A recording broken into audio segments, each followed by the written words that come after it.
नमस्कार मित्रों, स्वागत है आप सभी का एक बार फिर से आपके अपने YouTube चैनल में, जहां हम बात करते हैं इतिहास विषय से जुड़े हुए बिंदुओं पर। और इन बिंदुओं में भारतीय परिप्रेक्ष्य में अब तक हमने कई बिंदुओं पर अलग अलग विषयों पर अलग अलग बातें की। आज हम जो बात करने जा रहे हैं वो भी फर्स्ट ग्रेड व्याख्याता भर्ती से जुड़ा हुआ एक बिंदु है। वैसे तो राजस्थान के संदर्भ में अगर देखा जाए तो ये अपना एक अलग स्थान रखते हैं और रीट परीक्षा में राजस्थान से जुड़ी हुई, आरपीएस से जुड़ी हुई हर एक भर्ती परीक्षा में ये महत्वपूर्ण बिंदु है। लेकिन फर्स्ट ग्रेड में और रीट में इसका विशेष महत्व है। और जिस शख्सियत के बारे में हम आज बात कर रहे हैं वो हैं महाराणा प्रताप। तो महाराणा प्रताप के बारे में आज हम बात करेंगे। महाराणा प्रताप जो हैं वो राजस्थान की एक ऐसी शख्सियत हैं जिन्होंने मुग़लों के साथ आजीवन संघर्ष किया, जिन्होंने अकबर की अधीनता कभी स्वीकार नहीं की। तो राजस्थान के विषय में आप ऐसा मान सकते हैं कि एकमात्र ऐसी शख्सियत है, एकमात्र ऐसा वीर सपूत है राजस्थान की माटी का जिसने कभी भी अकबर की अधीनता स्वीकार नहीं की, बल्कि पूरे जीवन अकबर के नाक में दम करके रखा। ऐसा हम इसलिए कह रहे हैं क्योंकि अकबर ने लगभग संपूर्ण राजपूताना को अपने अधीन कर लिया था, लेकिन केवल मात्र एक मेवाड़ के ये वीर, मेवाड़ के ये सपूत, जिनको हम कीका भी कहते हैं, ये महाराणा प्रताप ही थे जिन्होंने अकबर की अधीनता कभी स्वीकार नहीं की। इनका जो शासनकाल है, इनका जो शासनकाल का समय है वो 28 फरवरी 1572 से 19 जनवरी 1597 के बीच माना जाता है। इनका जन्म है 9 मई 1540 को कहाँ हुआ? कुंभलगढ़ के किले में। इनके पिता थे महाराणा उदय सिंह और माता इनकी थी जयवंता बाई। इनकी पत्नी का नाम अजबदे पंवार और इनके जो छोटे भाई थे, उन छोटे भाई का नाम, इनके छोटे भाई का नाम था जगमाल। देखिए, प्रताप जो हैं वो बाल्यकाल से ही लोगों के बीच प्रसिद्ध रहे, प्रजा के बीच प्रसिद्ध रहे और भीलों के बीच ये खासे फेमस थे। तो इसी वजह से बचपन में इनको कीका कहा जाता था। कीका का अर्थ है छोटा बच्चा, और ये भील जाति के द्वारा उच्चारित किया जाने वाला एक शब्द है। यानी भील जाति में छोटे बच्चे को क्या कहा जाता है? कीका कहा जाता है। फिर उदय सिंह ने क्या किया? बड़े पुत्र तो थे उनके महाराणा प्रताप, लेकिन उदय सिंह ने अपनी छोटी रानी, सबसे छोटी रानी जो भटियानी थी, उनके कहने पर जगमाल को अपना उत्तराधिकारी नियुक्त कर दिया। तो जगमाल को अपना उत्तराधिकारी नियुक्त किया किसने? उनके पिता उदय सिंह ने। यानी महाराणा प्रताप और जगमाल जो दो बेटे थे उदय सिंह जी के, उनमें से छोटे बेटे जगमाल को उदय सिंह जी ने क्या कर दिया? अपना उत्तराधिकारी नियुक्त कर दिया। फिर 1572 में घोगुंदा की पहाड़ियों में इनके कुछ समर्थकों ने, इनके मतलब महाराणा प्रताप के कुछ समर्थकों ने मिलकर के क्या किया? महाराणा प्रताप का घोगुंदा की पहाड़ियों में राज्याभिषेक कर दिया। और इस राज्याभिषेक में जो शामिल थे वो थे, एक तो अखेराज सोनगरा। कौन कौन? एक तो थे अखेराज सोनगरा, एक थे राम सिंह, अखेराज सोनगरा, राम सिंह, और तीसरे थे कृष्णदास चूंडावत। तो ये जो तीन व्यक्ति थे, इन तीनों ने समर्थन दिया, जिसकी वजह से महाराणा प्रताप ने अपना राज्याभिषेक किया। और महाराणा प्रताप का राज्याभिषेक इन तीनों लोगों ने मिलकर कहाँ किया? घोगुंदा की पहाड़ियों में किया।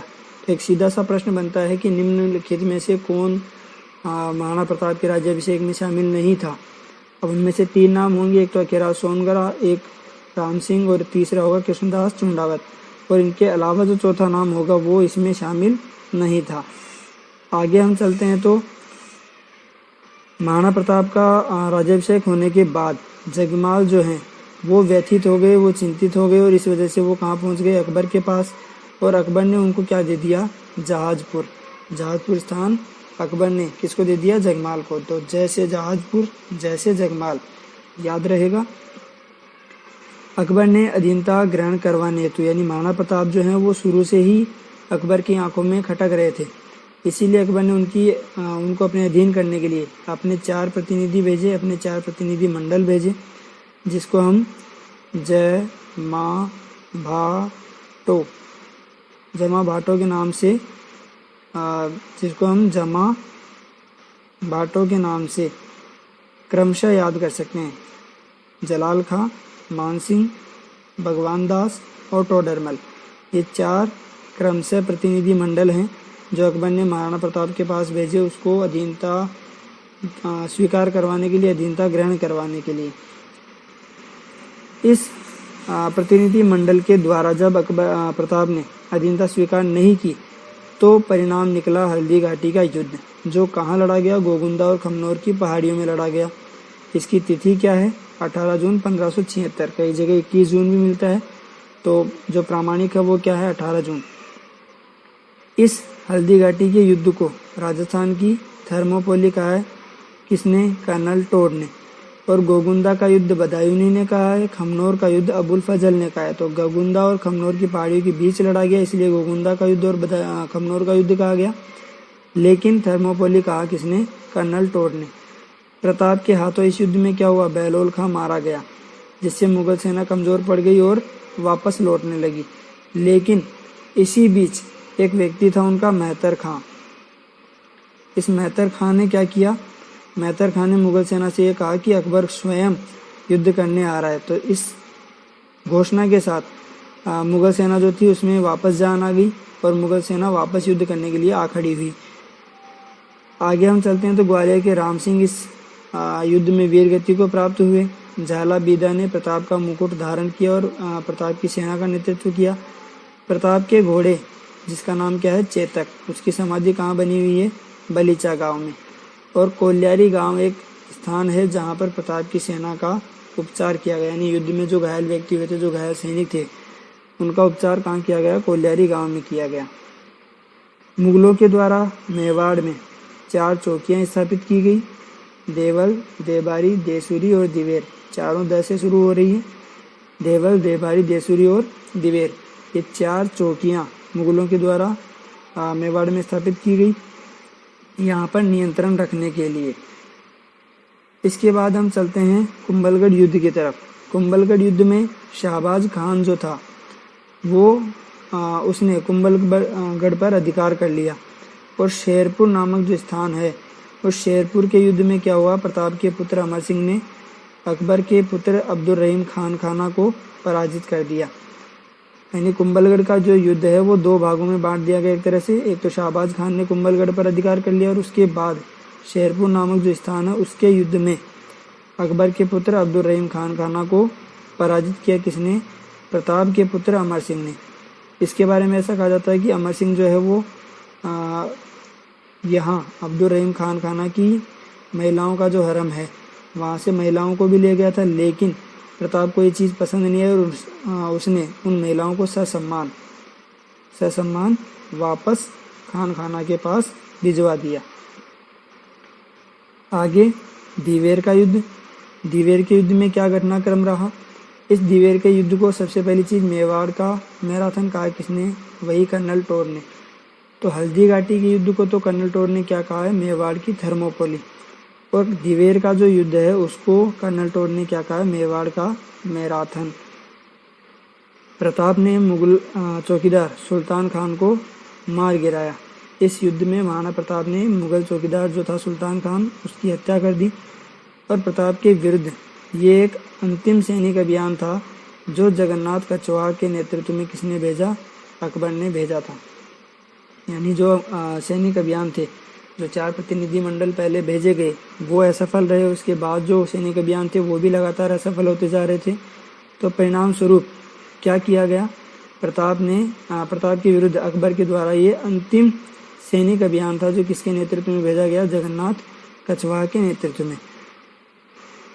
1585 से 1615 तक लगभग 30 वर्षों तक चावंड जो स्थान है उसको मेवाड़ की राजधानी बनाया किसने? प्रताप ने। चावंड चित्रशैली की शुरुआत निसारदीन ने की और प्रताप ने चामुंडा माता का मंदिर बनवाया। प्रताप के द्वारा चामुंडा माता के मंदिर का निर्माण किया गया। एक सुप्रसिद्ध व्यक्ति हैं जिनको हम भामाशाह कहते हैं। तो भामाशाह जो थे, उन भामाशाह के भाई हैं ताराचंद। भामाशाह के भाई ताराचंद। भामाशाह कौन? भामाशाह वो हैं जिन्होंने महाराणा प्रताप को आर्थिक सहयोग दिया, भरपूर आर्थिक सहयोग दिया। तो भामाशाह के भाई ताराचंद ने गोरा बादल की कथा और पद्मिनी चौपाई लिखी है। पद्मिनी चौपाई और गोरा बादल की कथा, ये दो कृतियाँ किसकी द्वारा लिखी गई हैं? ताराचंद। ताराचंद कौन? भामाशाह का भाई है। इसी तरह से केसरी सिंह बारहट जो है, उन्होंने क्या लिखा है? प्रताप चरित्र लिखा है, प्रताप के विषय में लिखा है। ठीक है। आगे कन्हैयालाल सेठिया जो हैं, उन्होंने पाथल पीथल की रचना की है। और प्रताप के दरबार में संस्कृत के एक प्रसिद्ध कवि थे जिनका नाम है चक्रपाणी। उनको भूमिगत जल का ज्ञान करने वाले हर वाक का उल्लेख उन्होंने किया है। भूमिगत जल का ज्ञान करना मतलब जैसे आज हम ट्यूबवेल वगैरह खुदवाते हैं तो पहले चेक करवाते हैं कि इस जगह पर पानी होगा या नहीं, तो उसी तरह की एक गणना करने वाले व्यक्ति जो हैं वो कौन? चक्रपाणी। और चक्रपाणी को क्या ज्ञान था? भूमिगत जल का ज्ञान करने वाले हरवा का उल्लेख उन्होंने किया है। बांडोली में, बांडोली नामक जो स्थान है, उस स्थान पर प्रताप का अंतिम संस्कार किया गया। और उनका निधन कहाँ हुआ? चावंड में। तो चावंड जो स्थान है वहाँ पर प्रताप का निधन हुआ। चावंड में तो प्रताप का निधन हुआ है। और बांडोली नामक जो स्थान है वहाँ पर उसका यानी महाराणा प्रताप का अंतिम संस्कार किया गया। इससे पहले हमने देखा ही कि दिवेर के युद्ध को मेवाड़ का मैराथन कहा है कर्नल जेम्स टोड ने, और हल्दी घाटी के युद्ध को राजस्थान की थर्मोपोली कहा है किसने? वही कर्नल जेम्स टोड ने। इन सब के अलावा एक शब्द और आता है, कई बार परीक्षा में 3rd ग्रेड में, पिछली बार रीट में पूछा भी गया था। इसमें जो हाथी काम में लिए गए या हाथी जो थे उनके भी नाम थे। तो राम प्रसाद जो हाथी था, वो राम प्रसाद हाथी तो किसका था? प्रताप का। मान सिंह का जो हाथी था उसका नाम क्या था? मर्दाना। मान सिंह के हाथी का नाम मर्दाना। और ठीक इसी तरह से अकबर का जो हाथी था उसका नाम था हवाई। तो देखिए, याद करने का एक सिंपल सा तरीका है। प्रसाद, प्रताप और प्रसाद दोनों मिलते जुलते हैं। मर्दाना में मैं है, मानसिंह में मैं है, दोनों मिलते जुलते हैं। तीसरा जो बच गया हवाई, वो किसका है? अकबर का। तो ये थे राजस्थान के एक वीर सपूत महाराणा प्रताप, जिनको कीका भी कहा गया है। कीका का तात्पर्य छोटा बच्चा, भील जाति के अनुसार। इसके अलावा महाराणा प्रताप के विषय में या विषय से संबंधित कोई प्रश्न शायद ही ऐसा होगा जो बनता होगा। तो उम्मीद है आपको आज का लेक्चर ज़रूर पसंद आया होगा। इसी उम्मीद के साथ एक विनती एक बार फिर से आपसे, एक रिक्वेस्ट आपसे है कि आप, अगर आपको ये चैनल पसंद आ रहा है, अगर आपको हमारा पढ़ाना पसंद आ रहा है, तो आप इस चैनल को सब्सक्राइब अवश्य करें। हाँ, अगर कोई सुझाव है तो कमेंट भी करें। और अगर आपको पसंद आता है तो इसे आप लाइक और शेयर ज़रूर कर दें, क्योंकि आपका जो लाइक, शेयर और सब्सक्राइब है वही हमें प्रोत्साहन देता है, उसी से हमें आगे बढ़ने की प्रेरणा मिलती है। धन्यवाद। आज के लिए इतना ही, फिर मिलेंगे अगली क्लास में। Bye bye, good luck.